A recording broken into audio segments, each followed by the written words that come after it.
Vendredi 9 février 2024, dernier rendez-vous de l'info de la journée. Mesdames et messieurs, bonsoir. Les titres de ce journal. La CAN Coupe d'Afrique des Nations tire allègrement à sa fin. Plus que 2 matchs à jouer, le match de classement et la grande finale. Les Ivoiriens sont unis derrière les éléphants. Kandia Camara, présidente du Sénat, membre d'honneur du comité national de soutien, dit être satisfaite de l'organisation de cette compétition terre ivoirienne. Elle appelle les populations à la culture du fair play. La Coupe d'Afrique des Nations se déroule dans un climat de paix et de sécurité. Les hauts responsables des forces armées de Côte d'Ivoire en profitent pour dresser leur bilan de l'année 2023 et aborder les perspectives de 2024. Plusieurs initiatives à l'horizon. Le point dans quelques instants. Dans l'actualité internationale, nous irons au Sénégal où les opposants au report de l'élection présidentielle sénégalaise se signalent. 39 députés de l'opposition ont déposé un recours en inconstitutionnalité devant le Conseil constitutionnel. Aquaba dans cette édition, Aquaba en Côte d'Ivoire.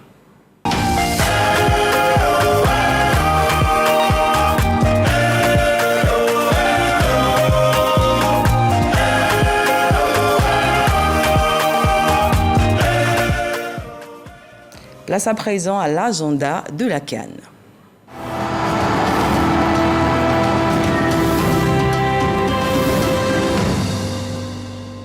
Plus que 2 jours avant la fin de la plus belle des CAN, la CAN de l'hospitalité, la CAN en terre ivoirienne. Après les demi-finales, place au match de classement. Il se tiendra demain, samedi 10 février à 20h, au stade Félix Houphouët-Boigny du Plateau. L'Afrique du Sud sera face à la République démocratique du Congo, qui des 2 équipes occupera la 3e place. Réponse demain sur les antennes du groupe RTI. Toujours aux côtés des Ivoiriens, Kandia Camara, membre d'honneur du comité national de soutien aux éléphants, appelle à une mobilisation totale de l'équipe nationale. La présidente du Sénat se dit heureuse du bon déroulement de la compétition. Elle invite également les populations à la culture du fair play. Éric Goré.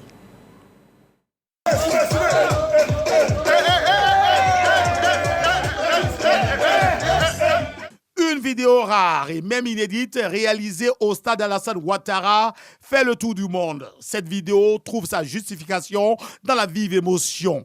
On voit certaines personnalités ivoiriennes danser. En ce moment précis, elles manifestent leur joie juste après la qualification des éléphants en finale de la CAN 2023. Après cette ambiance, la présidente d'honneur du comité de soutien aux éléphants, Kandia Camara, est fière. Fière des éléphants, fière du peuple ivoirien et fière de son président, Alassane Ouattara. Voir ces jeunes gens, les éléphants de Côte d'Ivoire, nous honorer de cette façon, avec cette belle prestation, ils ont été formidables, ils ont été extraordinaires. On a senti une équipe.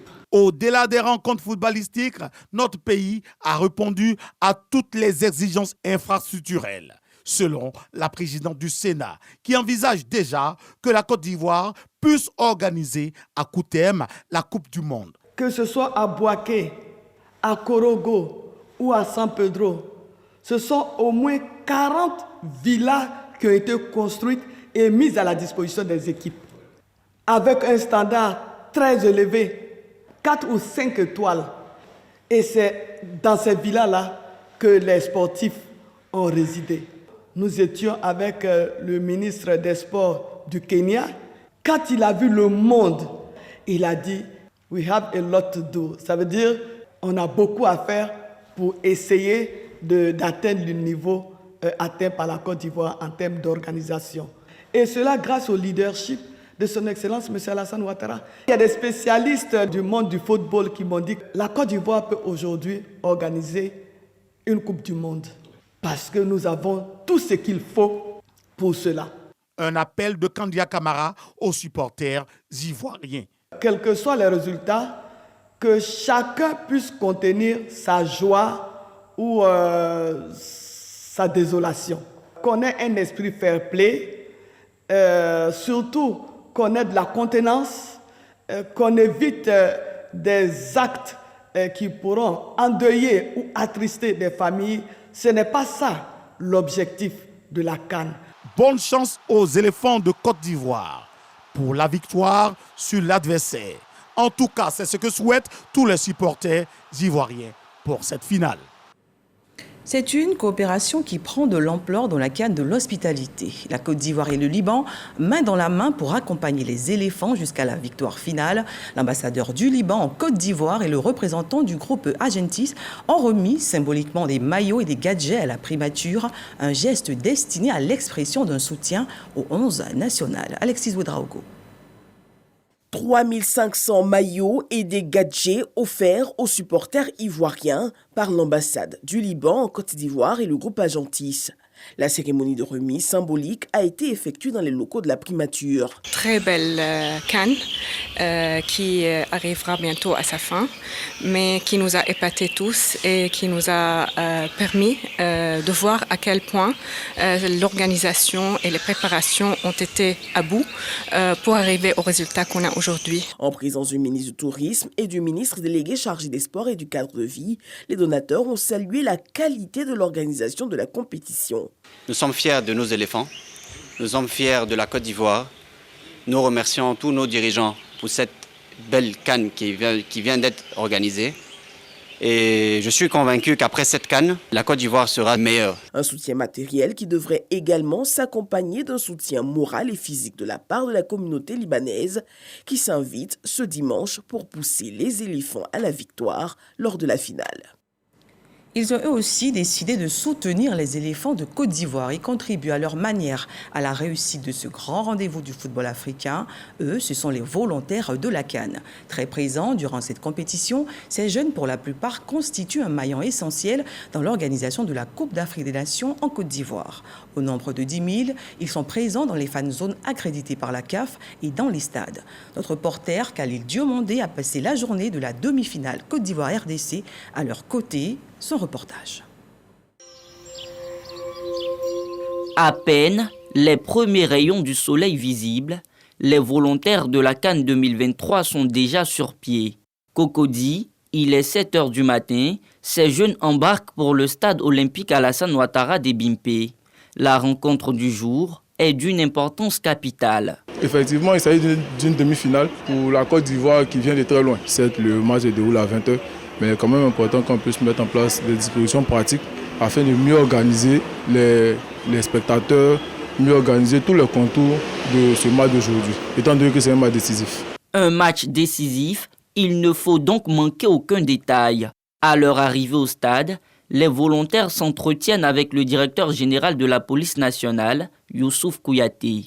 Il faut vérifier strictement que toutes les personnes qui arrivent ont des tickets. Il est inadmissible que des gens se retrouvent au tourniquet ou bien au portail sans ticket. Les consignes sécuritaires reçues, direction la salle de restauration pour prendre quelques forces. Puis, les dernières indications sont données par le chef de département volontaire du COCAN. La compétition prend une autre nature. Donc je vous appelle à la responsabilité et à la prise de conscience. Le match est très important, c'est un match capital. On a demandé plus de discipline, plus de rigueur, mais le tout avec beaucoup de courtoisie. On est autour de 2100, 2200 volontaires mobilisés pour ce match. Après le briefing, tous rejoignent leurs commissions respectives, entre autres les stadiers, l'accueil et la billetterie. Le travail commence depuis les portes du stade Alassane Ouattara. Des volontaires y sont postés afin de guider les spectateurs. Le stade de Bimpé est très grand. Nous avons plusieurs entrées et chaque ticket correspond à des entrées spécifiques. Raison pour laquelle depuis le portail, on essaie d'orienter chaque spectateur pour ne pas qu'il y ait des attroupements. Pendant que certains vérifient l'authenticité des billets et orientent les supporters vers les tribunes, d'autres s'évertuent à les installer confortablement. Nous sommes là à leur service, que tout le monde soit à l'aise. Puisque le stade est grand, c'est pas facile pour les spectateurs de se retrouver. Ici, comme dans les 5 autres stades du pays, au total, 10 000 volontaires mettent du cœur à l'ouvrage pour la réussite de la CAN 2023. Les spectateurs ne tarissent pas d'éloges à leur endroit. Ils sont très polis, ils sont trop gentils, accueillants, ils vous orientent. Parfois même si ils voient que je suis en train de chercher quelque chose, eux-mêmes ils viennent. Beaucoup de courage mes chers volontaires, que Dieu vous bénisse abondamment. Vous faites un excellent travail, continuez comme ça, vous rendez la Côte d'Ivoire fière de vous. Je dis merci aux volontaires, merci pour votre travail, vous êtes très appréciés. Les volontaires contribuent à presque tous les niveaux de l'organisation. Quand sonne l'heure du coup d'envoi du match, certains appelés porte-drapeau entrent en scène.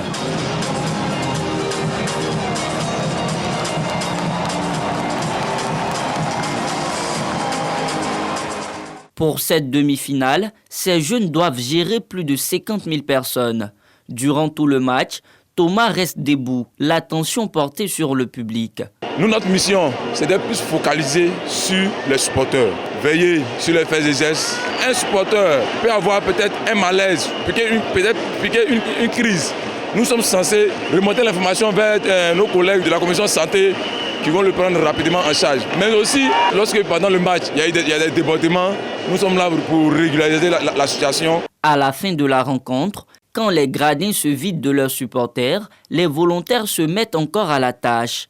Ils veillent à assainir les tribunes fortes de 60 000 places. C'est pratiquement à 23h45 ce jour de demi-finale que la journée s'achève véritablement pour ces jeunes au cœur de patriotes. Concernant la journée d'aujourd'hui, je suis vraiment satisfait parce que par la grâce de Dieu, tout s'est bien passé. On n'a pas eu d'incident. J'aimerais remercier nos vaillants volontaires pour le travail impeccable qu'ils font pour le bon déroulement de cette CAN.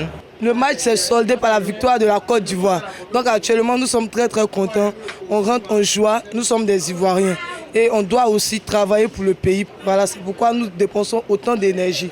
Le défi de la demi-finale relevé, les volontaires du stade Alassane Ouattara d'Ebimpe se projettent vers la finale. La motivation reste la même, servir le pays avec beaucoup d'amour et d'engagement en vue de faire de la CAN de l'hospitalité la meilleure jamais organisée en Afrique. La Côte d'Ivoire peut être fière de sa jeunesse. Les échos de la CAN 2023 à Korogo. Les populations ont manifesté leur joie dans les rues, quartiers et fan zones après la qualification des éléphants pour la finale de la 34e édition de la CAN. Une atmosphère électrique rapportée par notre reporter Ami Sissoko. Après avoir plumé les aigles du Mali, la Côte d'Ivoire tanne la peau des léopards de la RDC à la 65e minute par Sébastien Haller. À Korogo, c'est l'extase.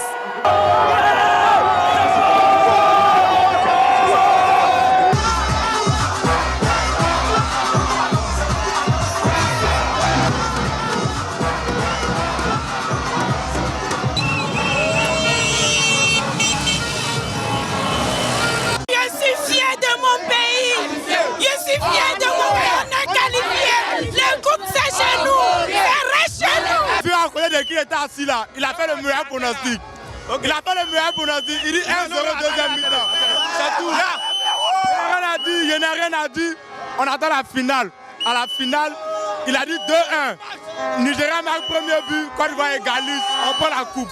Donc il attend dimanche. Bravo aux éléphants de nous avoir fait honneur. Nos souffrances et nos douleurs ont payé. Ce que j'aimerais dire aux éléphants après l'obtention de la coupe, qu'ils fassent un tour d'honneur à Korogo. La Côte d'Ivoire renaît. On prendra cette coupe-là pour donner au président Alassane Ouattara. Content aujourd'hui là. Non, vraiment, vous l'avez montré. On est vivant. Coupe là, ça reste ici. Ça reste ici. Non, coupe là, ça reste ici. Les supporters heureux, mais la bataille n'est pas encore terminée. Le président ne peut pas avoir honte en Côte d'Ivoire. Cette coupe-là restera en Côte d'Ivoire. Je vais donner un message aux Nigériens. Dear brother from Nigeria, I'm sorry, but this trophy cannot go anywhere. This trophy is belong to Africos. Nigeria, please, I'm telling you guys, 2-0, 2 for Africos, 0 for Nigeria. I'm telling you guys, Avant, j'avais dit qu'on va gagner le Congo 1-0. Comme pour la demi-finale, les Corogolais entendent se mobiliser pour suivre l'apothéose dans les villages Kan et les fan zones. Surtout pour soutenir les éléphants avec les prières du Poro en vue de leur victoire.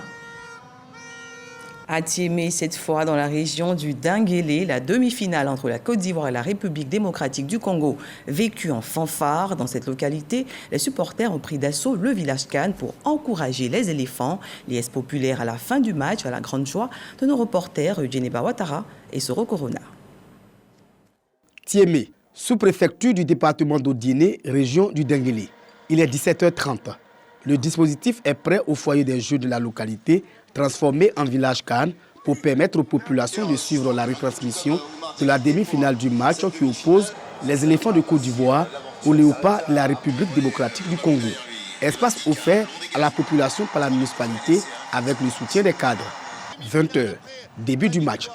Dans une atmosphère de crispation mêlée à l'espoir tout au long de la première mi-temps, les supporters encouragent et poussent l'équipe nationale à la victoire. Nous tendons obstinément et allègrement vers la victoire.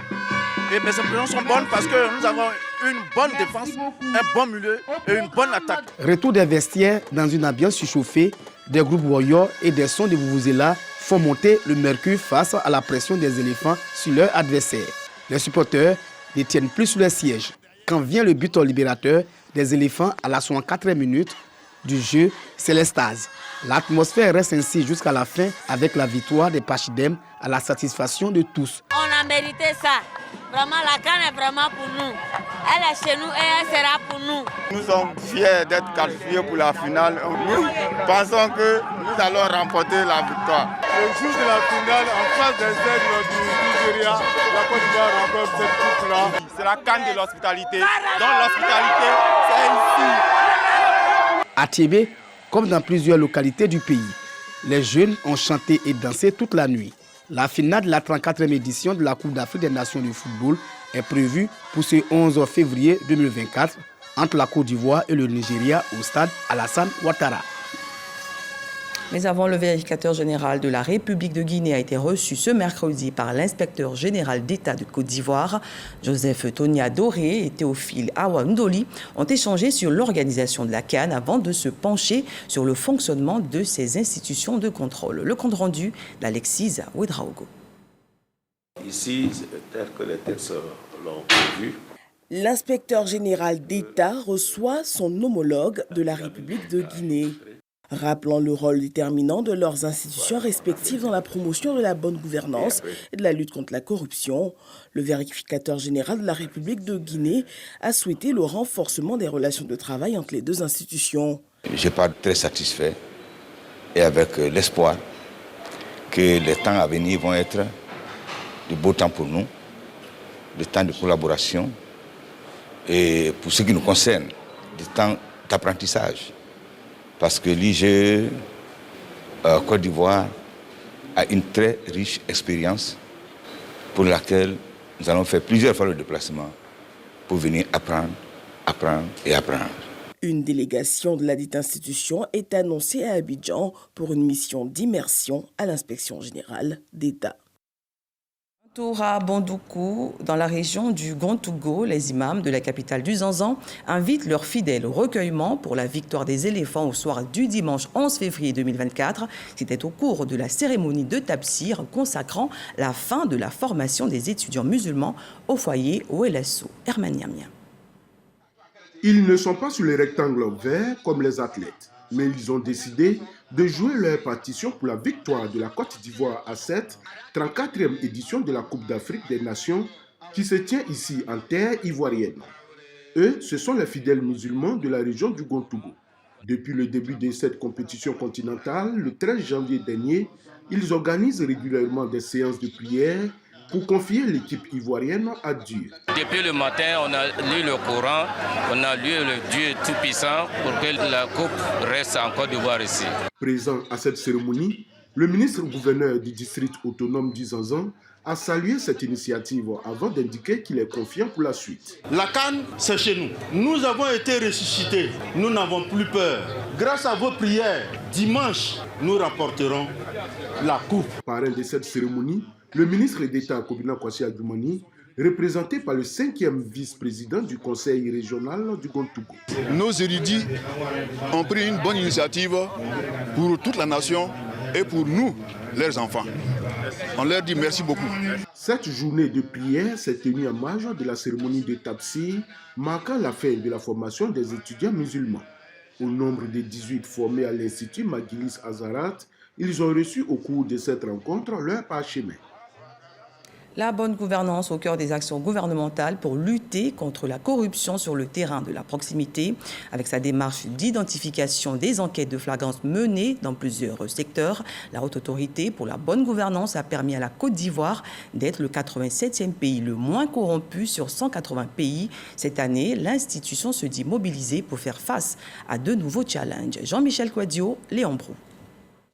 99e sur 180 pays en 2022, la Côte d'Ivoire désormais 87e pays le moins corrompu. Ce bond qualitatif de 12 points grâce aux réformes de la politique nationale de lutte contre la corruption, des réformes traduites entre autres par l'intensification des enquêtes de flagrance, les déclarations de patrimoine. Pour 2024, la Haute Autorité pour la bonne gouvernance face à de nouveaux challenges. La Côte d'Ivoire a gagné 3 points et 12 places en un an dans l'indice. Quelle performance! On ne peut pas se satisfaire d'être 87e sur 180. De nombreux défis restent à relever. Il s'agira pour la Haute Autorité pour la bonne gouvernance de mettre en place une académie de bonne gouvernance et de lutte contre la corruption. Mettre en place le Conseil national de bonne gouvernance, renforcer les activités de collecte des déclarations de patrimoine. Créée en 2013, la Haute Autorité pour la bonne gouvernance a mission de prévenir et de lutter contre la corruption et les infractions assimilées.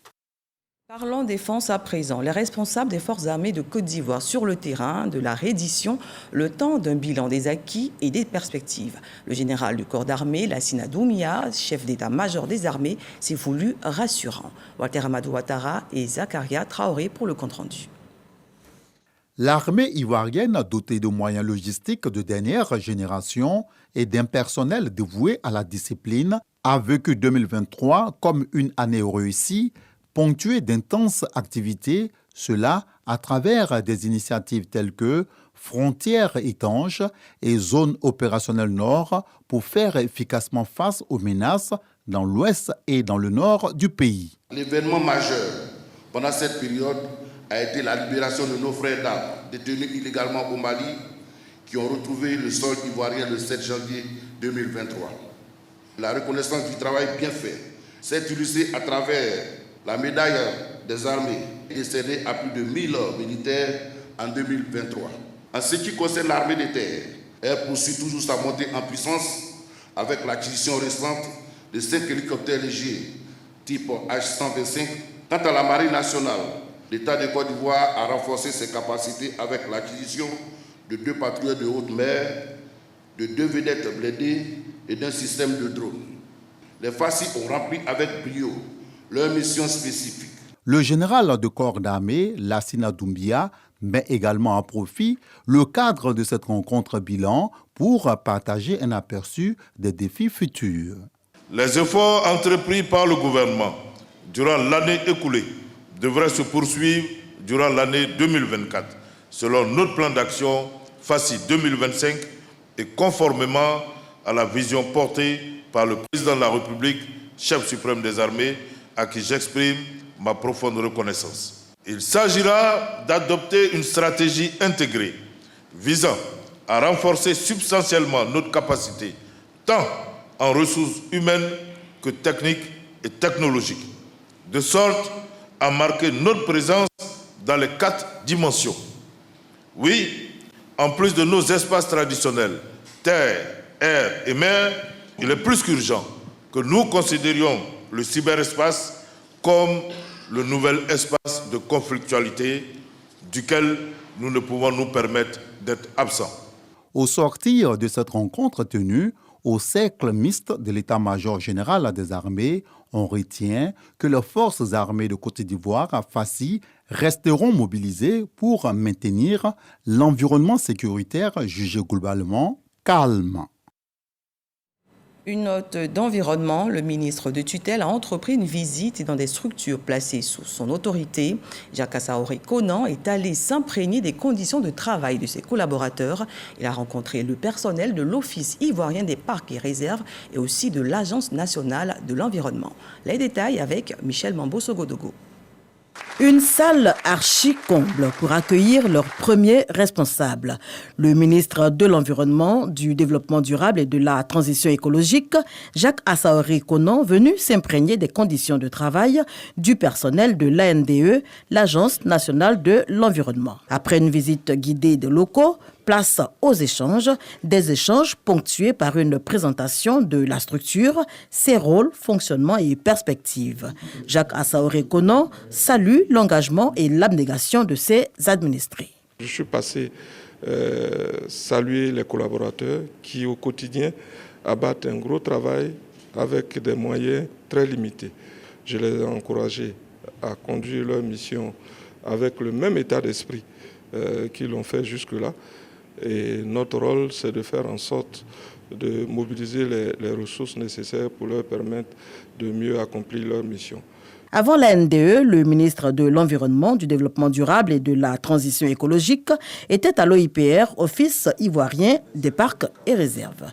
Même mot d'ordre pour ces deux structures essentielles dans la protection de l'environnement et la promotion du développement durable. La NDE, c'est une structure qui se prononce sur tout ce qui est volet environnemental dans les politiques, projets entrepris par le secteur privé et par l'État lui-même. Plus vite l'Inde réagit sur les dossiers qui leur sont soumis, plus vite ces travaux sont conduits. Donc il est question que nos collaborateurs traitent les dossiers avec célérité pour permettre aux projets d'investissement de se réaliser avec la même célérité.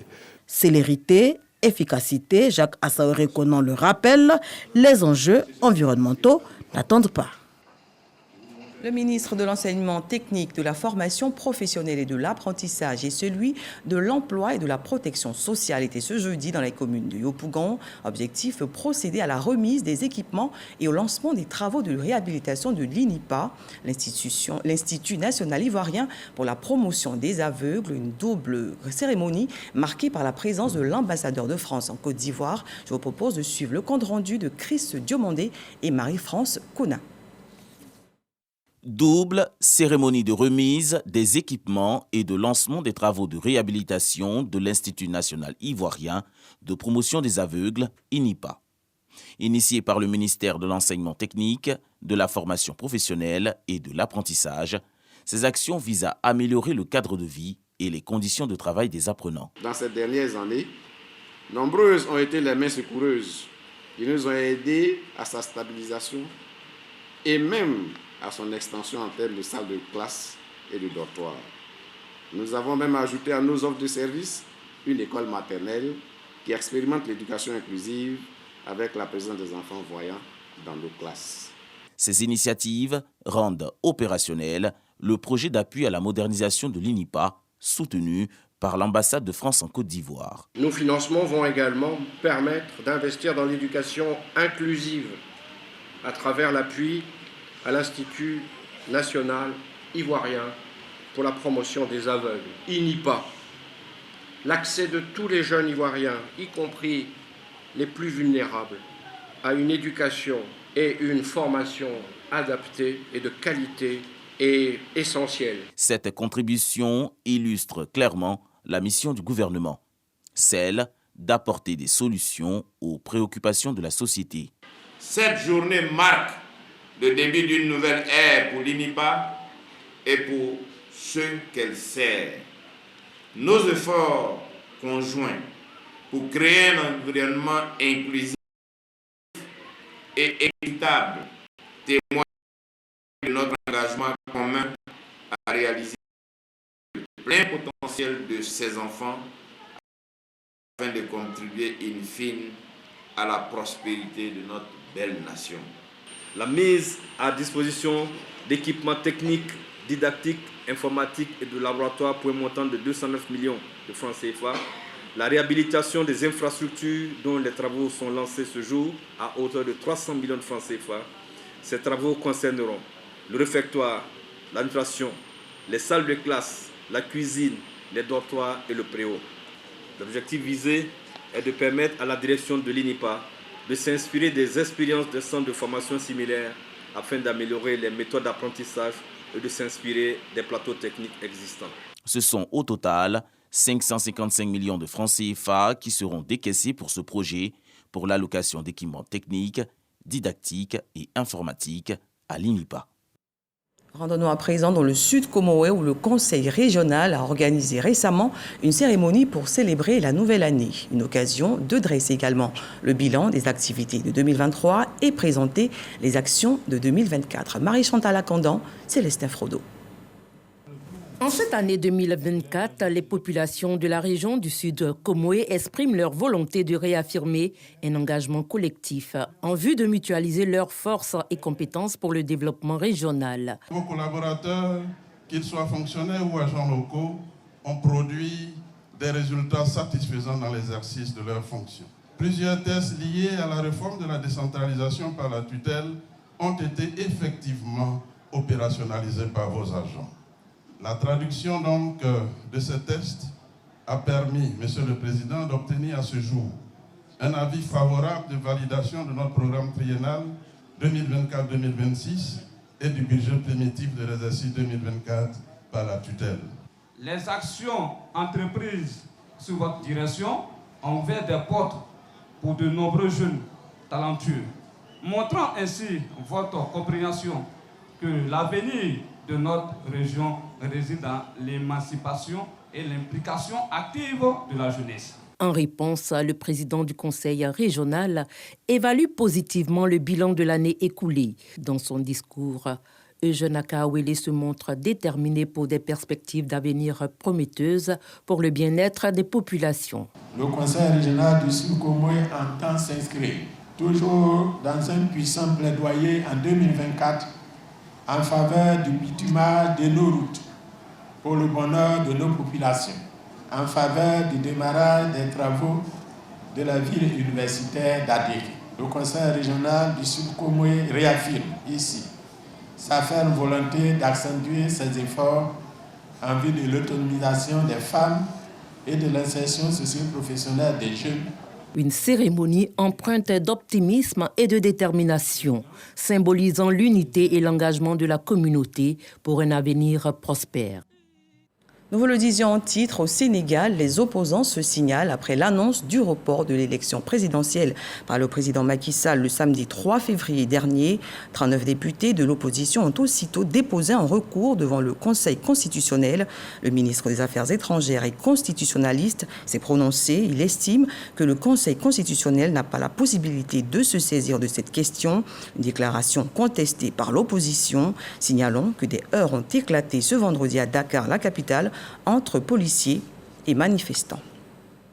En France, Robert Badinter n'est plus. L'ancien garde des Sceaux de François Mitterrand et figure emblématique du droit et de la politique a tiré sa référence dans la nuit du jeudi au vendredi à l'âge de 95 ans. Pour les Français, Robert Badinter restera celui qui a mis fin à la peine de mort en France en 1981. Retour en Côte d'Ivoire, une date à retenir dimanche 11 février 2024, 1h, 20h, un événement, la grande finale de la CAN 2023. Cette finale opposera les éléphants de Côte d'Ivoire aux Super Eagles du Nigeria, un événement à suivre sur les antennes du groupe RTI. Et voilà, c'est la fin de ce journal. Merci de nous avoir suivis. Restons mobilisés derrière nos éléphants pour la victoire finale. Bonsoir chez vous.